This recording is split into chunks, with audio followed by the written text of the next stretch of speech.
Now I know you may be asking yourself, why out of all the potential candidates should I vote for Chloroplast as cellular executive? Well, think of it this way.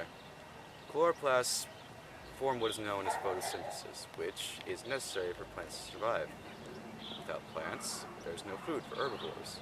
Without herbivores, there's no food for carnivores. In essence, without plants, there's no food of any kind for anybody. So, is that what you want?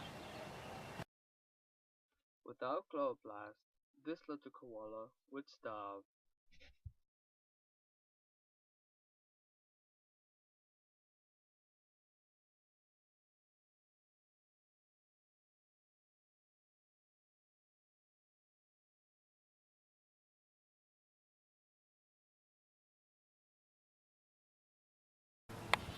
Probably wondering why chloroplasts is so important.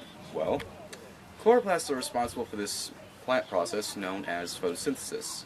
Essentially, think of it as plants taking energy from the sun to produce their own food. And if that didn't happen, well, the animals that eat the plants would get no nutrients, and, well, I think we already covered what would happen if there were no plants. Now, when you're talking about chloroplasts, bear in mind we're not just talking about stuff like vegetables or plants that animals rely on for their food. I mean, look around you. This natural beauty wouldn't be possible without chloroplasts. I mean, without the photosynthesis it provides, it would all be just, well, this.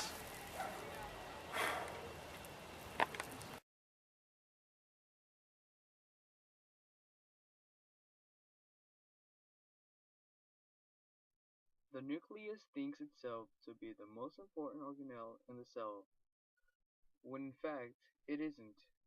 All it does is hold the DNA of the cell, while other organelles, such as chloroplasts, provide for the cell. There are numerous diseases associated with ribosomes.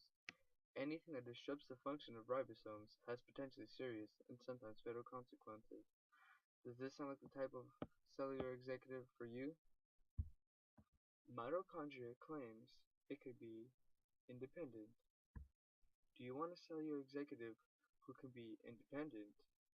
Or do you want a cellular executive such as chloroplast who you can be dependent on? The cell membrane is a one-trick pony. It only protects the cell.